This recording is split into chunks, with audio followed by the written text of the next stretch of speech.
Masagi chahi taranithoi khakta ngairibi child environmentalist Lucipriya Kanguzamna ngasi European Parliament da wa ngangladuna Manipur gi wafam kaya pukhatuna irang asida Manipur lande haiba utkre akhanaba European Union gi MP kharana Lucipriya bu ngasi lakminaba kawrakhibani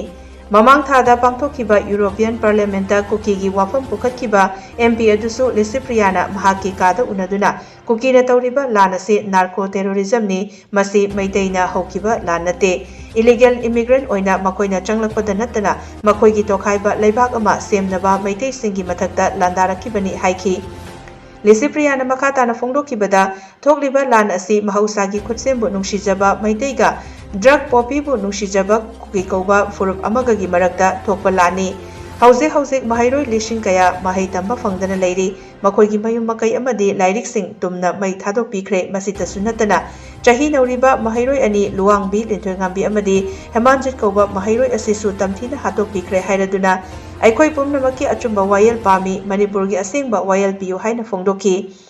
Lucipriya Kanguzamna ngarangsu Paris ki miyamda mahakna wa ngangki